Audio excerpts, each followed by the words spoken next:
Greetings prayers, FiOth here, and today I wanted to talk about the Wailing Tower update for Witchfire. If you're familiar with this game, you pretty much know what you're in for, and if you are here, it means that you understand the basics of what the early access of Witchfire entails. I uploaded a video on the 10th of April 2024 when the Ghost Galleon update came out. You will find this here on this card and by the end of this vid. I was pretty critical of that update.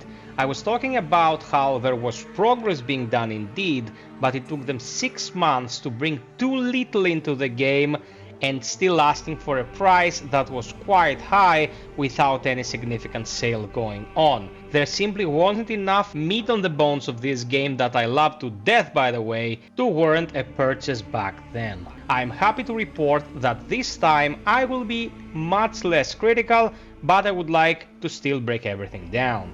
Let's get the basics out of the way. There are no systems added to this update as drastic as the ones added in Ghost Galleon. We had the Gnosis Tome back then, that was super important. We had the Collector, we had the unlocking of new parts of the hub. There is nothing like that here. What they did was add a whole new map to play in, the Wailing Tower, which actually replaces the coast as the opening act of the game. So in order to get back to the coast, you have to find an item at the end area of the Wailing Tower. Pretty small compromise there, because it will not take you long to beat the new map. It's relatively easy, you cannot suffer calamities there, and the enemies are quite low level, so you will be able to breeze through, especially if you have an upgraded prayer. They added new weapons, they added new accessories, they added new spells, and some other tidbits that enrich the experience. It's extremely interesting to see how they keep coming up with all the new puzzles you can solve throughout the game, and mixing and matching all those through your expeditions will force you to learn how to solve them and work through all those systems one after another in order to be as successful as possible. That is the core of the experience that Witchfire brings to the table. Doesn't get overly complicated, but it isn't simple to navigate either, requiring knowledge that you accumulate by going through the various scenarios. Now, the new map where you will be fighting sadly doesn't bring any new enemies. And that was very strange. There is one exception to this, and it's a kinda fodder enemy found at the very end of this new map, but they are so inconsequential and so easy to deal with that they don't really matter in the long run. The game is in part advertised as an RPG, so the prophecy system that you can see right here is probably the most laser-focused addition they brought in. What you can do is socket prophecies in this grid that do different things from your character from the get-go. You don't have to go into the expedition and upgrade with the Arcana, but you can just place these prophecies here and they will complement, change the function of, or buff the Arcana and abilities that you will be gathering along the way. Very, very good addition, considering that apart from the leveling process, the ascension process that changed your stats, you had very little say-so about how your character would function before you hit the expeditions. Now you can go in much more personalized, and long-term, of course, people will be coming up with builds, enriching the experience and sharing amongst themselves to create a community. Now I have to make a mention here to be fair towards the Ghost Galleon and the astronauts themselves, because my vid and some of my comments got the attention of the devs and they created a mixed reaction. I talked about how in the previous update they took 6 months to come up with an update that didn't add an additional map, and which update came out later in the promised day because they stumbled upon a bug that they needed to fix there and then.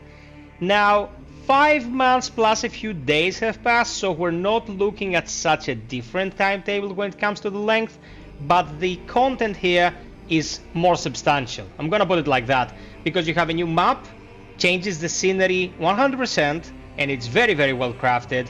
You have a couple of very interesting puzzles that I'm not gonna spoil because they're part of the experience, and of course the new loot brings new ways to play. if you have new guns that you can try in new environments, it certainly feels like more content than just getting new guns that you have to use in the same environments that you've played a million times before. The way they're remixing their narrative, placing the new map at the beginning of the game and forcing you to go through it to get to the coast if you run a new character, is interesting, and I am pretty sure they're trying to bring a pretty coherent narrative here, because let's not forget, these are the guys who made The Vanishing of Ethan Carter, one of my favorite games of all time. I wouldn't be surprised if we ended up playing an experience that involves some twists and turns in the long run. We're still at version 0.3, which means we can expect twice as much content being added in the future on top of everything already available. I am also happy to report that the game will be coming to Steam. The Steam page is already up. You can go in, wishlist it or follow it. Wishlisting games on Steam is very important for the devs, guys, because it means that the game is getting attention and Steam pushes it more to more people. It's like YouTube, you know, algorithmically optimized. So if you go on Steam and wishlist the game, it will get more attention from people. In the end, more people are gonna end up buying it, so we're helping the devs by just clicking on that little button. Many people have beef with Epic, and I can understand to a certain extent why they do, so they wouldn't purchase it from there for whatever reason. I have to report though, by the making of this vid, the game is on sale on Epic as well.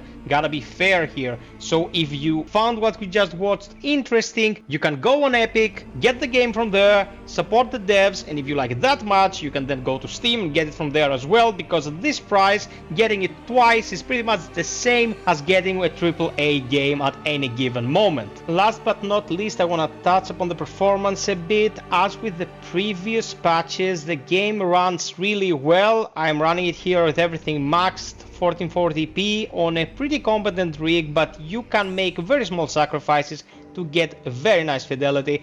My only issue, and I mentioned this in my previous video as well, is that the game seems to be suffering from some sort of memory leak. The longer you play, the more hiccups you will start perceiving. Shutting it down and starting it again will fix the issue 100% and the game will run flawlessly. For such a gorgeous game, I have to admit the requirements are pretty low, but still it would benefit from just a tiny bit of polish, so there will be zero qualms with it and everyone would be totally happy with how it runs. So this is it, players, my review of the Wailing Tower upgrade for Witchfire. Click on this video if you wanna check my coverage of the Ghost Galleon, or this stream to see my initial reaction. Until next time, be well, stay frosty and always strive for perfection.